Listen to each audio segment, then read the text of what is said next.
Messieurs, bonsoir, ravi de vous retrouver et bienvenue à cette nouvelle émission de notre programme hebdomadaire Questions égyptiennes. Et aujourd'hui, nous allons parler du mois béni de Ramadan et comment il est vécu en Europe et notamment en France. J'ai le plaisir d'avoir avec moi en ligne Monsieur Rez Shahata, porte-parole officiel, ou plutôt ancien porte-parole officiel de la communauté égyptienne à Paris. Bonsoir, Monsieur Rez Shahata. Bonsoir madame, à vous et à vos téléspectateurs et un très bon mois de Ramadan pour le peuple égyptien tout entier. Pareillement. Monsieur Shahata, quels sont les phénomènes de la célébration du mois béni de Ramadan en Égypte? En France, vous voulez dire? Non, je veux d'abord en Égypte pour savoir quelle est la différence entre ces célébrations et le mois vécu en France et en Égypte. Alors, d'abord en Égypte. D'abord en Égypte, d'accord. Alors, moi, je pense que ça fait plusieurs années que je n'ai pas passé le mois de Ramadan en Égypte, mais c'est sûr que le Ramadan en Égypte, il a un goût qui est complètement à part, exceptionnel par rapport à tous autres pays au monde. Moi, je suis né dans le quartier Gamaleya, je me rappelle de tout ce qui se passait au mois de Ramadan. On allait acheter les kunafas et les desserts et tout ça, et les dates. Et bien sûr, en Égypte, c'est autre chose, c'est différent, c'est vraiment une ambiance exceptionnelle qu'on ne trouve nulle part dans le monde. Oui. Ça, c'est par rapport à l'Égypte, bien sûr. Alors, comment vivez-vous actuellement Ramadan en France? Ben, écoutez, vous savez qu'il y a 7 millions de musulmans en France, dans les grandes villes. Il n'y a pas que des Égyptiens, et tant mieux parce qu'on découvre aussi les coutumes et les habitudes des autres pays musulmans, africains et asiatiques également. Et donc, on se fait des repas, on s'invite les uns les autres. Par rapport à l'Égypte, par exemple, monsieur l'ambassadeur, il a l'habitude de faire un repas d'iftar à l'ambassade. Il invite quelques Égyptiens, bien sûr. Le père Georges Lucas, le défunt Georges Lucas, qui est décédé malheureusement il y a quelques mois, il avait l'habitude d'inviter les musulmans égyptiens en France pour un repas d'iftar à l'intérieur de son église. Et donc c'était quelque chose d'extraordinaire qu'on le passait chaque année. Et vraiment, on se sentait que nous tous ensemble, des frères. Et puis le Ramadan, c'est un symbole vraiment de bénédiction. C'est un mois vraiment qui compte pour tout le monde, pour les chrétiens et les musulmans et pour tout le monde. Même pour vous dire, cette année, il y a la communauté juive de France qui fait un repas de Ramadan et elle invite les associations, les personnes de religion musulmane pour faire un repas d'iftar aussi avec la communauté juive. Donc franchement, ça se passe très très bien et je pense que ça donne un sens au vivre ensemble. Et puis, vous savez, quand on reste toute la journée, ici en France, là, on n'a pas encore ce soir, c'est à 20h30, nous avons à peu près le même heure qu'en Égypte. Donc, du coup, il nous reste encore 1h15. Et c'est un peu plus difficile aussi par rapport aux pays arabes. De ce côté-là, le soleil se couche tard en France et en Europe. Et du coup, mais bon, on arrive à tenir et puis ça se passe très bien à chaque fois. Il y a des mosquées aussi qui font des repas. Les gens, ils vont le soir pour faire la prière de Tarawih dans les mosquées. Et franchement, même nos enfants et tout ça, ils s'habituent à vivre ça d'une façon. Ils restent un peu plus tard le soir, tout ça, malgré qu'ils ont école le lendemain. Mais franchement, ça se passe dans une ambiance très très bien. Il y a des quartiers. Quand on marche dans ces quartiers-là, on se croit au Caire ou à Marrakech ou à Tunis. Il y a tous les desserts qui sont là, les baklava, le kataïf et tout ça. Ça existe. Et là, c'est riche parce qu'on trouve la culture de repas des autres pays arabes également. Oui, oui. Monsieur Rez Shahata, comme vous venez de le dire, alors les musulmans et les chrétiens, même les chrétiens aiment célébrer le mois de Ramadan. Et il y a des chrétiens qui achètent des fanous et mangent le konafa pendant le mois béni du Ramadan. Que signifie ce sentiment? Même les musulmans, ils font le sapin de Noël pendant les célébrations de Noël. Que signifie ce sentiment? Pourquoi les Égyptiens... Pour moi, ces coutumes, ils sont venus d'Égypte parce que l'Égypte, c'est le pays le plus ancien au monde. Et les chrétiens, les Coptes d'Égypte, ils ont l'habitude de fêter le Ramadan avec leurs voisins musulmans. Les enfants, ils ont les panous et tout ça. Et donc, cette habitude, elle est partie avec les chrétiens égyptiens qui sont venus s'installer en France. Et c'est quelque chose de vraiment de très bien. Pareil, les musulmans, quand ils font le sapin du Noël, parce que c'est un symbole aussi des cadeaux, les enfants, ils aiment bien se réveiller le jour de Noël et trouver des cadeaux autour du sapin. Et ça rapproche, la signification est énorme. Ça rapproche qu'on doit tous fêter toutes les fêtes ensemble. Pour moi, il ne doit pas y avoir des fêtes musulmanes, des fêtes chrétiennes. C'est les fêtes de l'humanité pour tout le monde, parce que nous avons tous le même Dieu. Et les fêtes, c'est pour glorifier Allah. Donc, du coup, ça, c'est quelque chose de très important, surtout après ce que la France a subi, après que l'Égypte a subi. On revient au passé où vraiment on n'avait pas ce genre de problème comme on a eu récemment. Et tout ça, ça se passe dans l'oubli. Et on commence tous positivement à retrouver nos coutumes d'autrefois. Oui. Comment voyez-vous la différence entre les célébrations de Ramadan ces jours-ci et autrefois?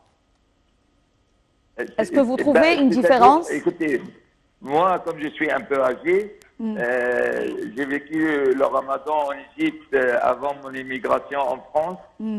Donc, moi, je pense que dans les années 60-70, le Ramadan, il était un peu différent.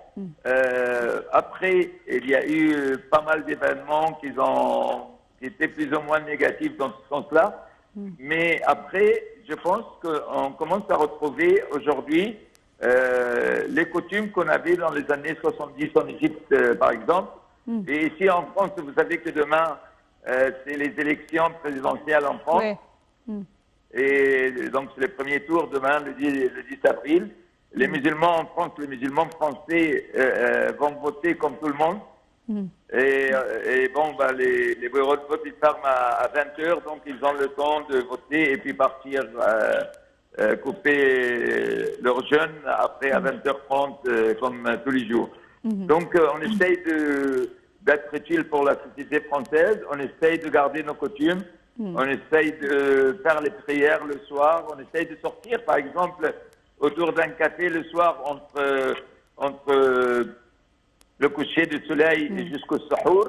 On sort, on va dans des cafés, il y a des mosquées qui reçoivent aussi le public dans des sortes de cafés, des cafétérias et tout ça. Et les gens échangent ensemble. Et franchement, moi je trouve ça très bien. Le ministre de l'Intérieur français, par exemple, chaque année, voir le président de la République, il vient, quand la communauté musulmane fait un repas d'iftar, il invite le président de la République française et il invite aussi le ministre de l'Intérieur parce qu'il est aussi le ministre du culte.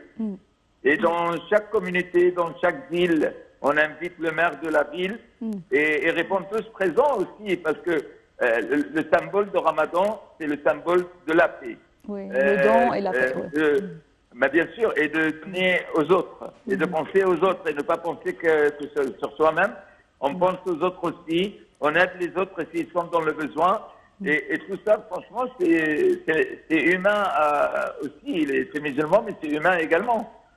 Donc, ça convient beaucoup, le mois de Ramadan, aux autorités françaises. Dans ce sens-là, ça convient énormément. Malheureusement, bon, quand il y a aussi des théoristes qui essayent de nous gâcher cette grande fête. On essaye de condamner, on dit non, ils ne doivent pas parler à notre nom. Et nous, on continue notre chemin de la paix, de la modestie, des bons actes. Et tout ça, c'est important. Pour être un bon ambassadeur musulman en Europe, c'est le comportement qu'il faut adopter. Oui, bien sûr. Monsieur Shahata, selon vous, les récents moyens de communication comme les réseaux sociaux, l'Internet, les portables, ont-ils influencé les coutumes de la célébration de Ramadan et comment? Écoutez, oui, oui et non. C'est-à-dire, on garde toujours les mêmes coutumes, mais aujourd'hui, on peut écouter la prière du coucher du soleil, on peut l'écouter sur son portable, on peut le voir à la télé, tout ça, et pour savoir déjà l'heure juste, la minute juste où on doit couper son jeûne. Donc, elle joue un rôle, et puis on regarde toute la journée, on regarde, on écoute des versets de Coran, avec les très belles voix d'autres voix également. C'est un plaisir d'écouter ça dans la journée en attendant la coupure de jeûne. Et puis d'autres jeunes, ils vont à la mosquée pour faire la prière. Et donc, c'est dans ce sens-là. Moi, je pense que les réseaux sociaux, pour moi, ils jouent un rôle positif pendant le mois de Ramadan. Plusieurs Égyptiens vivant à l'étranger, comme vous, retournent en Égypte pour célébrer l'Aïd, la fête, et retournent un peu en avant pendant Ramadan pour célébrer un peu de temps de Ramadan et la fête en Égypte avec leur famille, si c'est possible. Alors, comment profiter de leur présence et quelle est la différence entre je veux dire, les générations, les nouvelles générations et les anciennes générations qui ont immigré depuis longtemps comme vous l'avez fait? Justement, les familles qui ont le pouvoir de partir passer une partie du mois de Ramadan et la fête en Égypte, c'est un lien énorme pour les enfants. Les enfants, ils vont voir leurs grands-parents, ils vont voir leurs cousins qui sont en Égypte et ils vont découvrir une vie riche en émotions en Égypte, riche en croyances. Et c'est très bien, c'est utile pour les enfants ici, parce que les enfants ici, ils vont à l'école de la République en France, et l'école de la République, donc, il enseigne les matières, il enseigne certaines choses qui sont pas mal du tout, mais en même temps, un peu de spirituel, et très bien aussi pour nos enfants. Dans les pays d'Europe, c'est vrai qu'on est un peu plus porté sur les sciences et tout ça, mais la partie spiritualité de chaque enfant et de chaque parent, il peut le trouver dans son pays d'origine aussi, et il peut le transmettre aussi avec lui pour venir ici. Et puis bon, c'est vrai qu'aujourd'hui, on peut voir des films religieux, on peut voir les chaînes égyptiennes, il vit avec nous, les chaînes égyptiennes en France. Oui, c'est donc bien le ça. soir, moi par exemple, en ce moment, moi qui n'ai pas beaucoup de temps à cause de mon travail, mais je regarde un peu la télé égyptienne, je regarde la série L'Ertiar 3, qui me plaît beaucoup, et je pense que ça attire beaucoup d'Égyptiens en Europe. Et donc c'est un succès pour nous, ça nous fait montrer une partie que l'Égypte allait très mal en 2012 et qu'aujourd'hui l'Égypte elle va énormément, beaucoup mieux qu'avant. Et donc le cinéma, les séries, l'art en général, l'art, parce que l'art on a besoin toujours dans la vie, on a besoin de la religion, mais on a besoin aussi de l'art qui nous lie à nos pays d'origine, parce que moi personnellement, dans ce monde-là, j'ai vécu 40 ans en France, j'adore deux pays dans ce monde, mon pays d'origine qui est l'Égypte et mon pays qui est la France également. Et donc tout ça, c'est un mélange riche, ça nous permet vraiment de vivre des instants riches en émotions, que ce soit les gens qui partent en Égypte et qui reviennent, ou les gens qui restent en France ici. On est en lien permanent, en fait, avec l'Égypte, avec tout ce qui se passe en Égypte. C'est notre premier souci. Et du coup, on est en lien permanent. On regarde tous les jours ce qui se passe en Égypte. Quand il y a de la pluie, par exemple, à Alexandrie, tout ça, ou quand il y a des soucis pour certains problèmes, on est toujours en permanent. Notre cœur, il est en Égypte, si vous voulez. Oui. Monsieur Rizk Shahata, quels sont les plats délicieux pendant le mois de Ramadan que vous aimez, soit ici, soit en Égypte? Quel est votre plat délicieux? Moi, personnellement, j'adore les feuilles de vigne à table. J'adore la soupe de lentilles jaunes. Ça, je le mange presque tous les jours. Et c'est utile pour la santé et les dates. Et puis, nous avons la chance d'avoir aussi les plats des autres pays arabes, comme l'Algérie, la Tunisie. Là, aujourd'hui, je suis invité chez des amis algériens et je vais manger avec eux algériens. Ils ont une soupe qui est très bien aussi. Ils ont des petites brochettes de foie, des petites brochettes d'agneau et de bœuf. Et ça nous permet aussi de découvrir les repas des autres pays arabes. Et pour moi, pour l'Égypte, le kebab égyptien, bien sûr, parce qu'il y a un kebab ici on l'appelle kebab, mais ça n'a rien à voir. Donc, et c'est facile à trouver ces choses dans les supermarchés, ces produits, c'est facile à les trouver. Oui, Dieu merci, nous avons quelques boutiques égyptiennes qui sont fournies tout le temps, le basтерma, le fromage parmesan, les poules aussi, bien sûr. Moi, jusqu'à maintenant, je ici à 6h moins quart du matin, je mange du poule, par exemple, du flapel. Ça aussi, c'est comme si je suis en Égypte. D'aubergines à la vinaigrette. On mange tout ça. Et donc, c'est vrai qu'il y a un choix énorme de plats. Et puis les desserts, bien sûr, ce n'est pas les gâteaux égyptiens, les gâteaux égyptiens et les gâteaux syriens, parce qu'il y a aussi la communauté syrienne aussi. Ils font des meilleurs gâteaux aussi. Et donc, vraiment, là, on le passe un peu plus en communauté arabe qu'en communauté égyptienne. Nous vous remercions infiniment. Nous vous souhaitons un bon ramadan. Monsieur Rizk Chouet, ancien porte-parole officiel de la communauté égyptienne à Paris, merci d'avoir été avec nous. Merci pour votre invitation. Merci à vous. Mesdames et messieurs, nous arrivons à la fin de cette émission de notre programme Questions égyptiennes. Mais avant de vous quitter, je vous propose de suivre ce commentaire signé Chérif Boussela. Le président Abdel Fattah el-Sisi a inspecté hier les travaux en cours dans les projets routiers au Grand Caire. Le chef de l'État a tenu de s'informer auprès des travailleurs de différents chantiers de l'état d'avancement des travaux, les félicitant à l'occasion du mois sacré du Ramadan. Un commentaire de Chérif Boussela. Merci pour votre fidélité à NLTV International et au revoir. Bonne soirée. Le président Abdel Fattah el-Sisi a effectué vendredi une tournée d'inspection des travaux de construction et de modernisation de plusieurs routes et axes routiers au Grand Caire.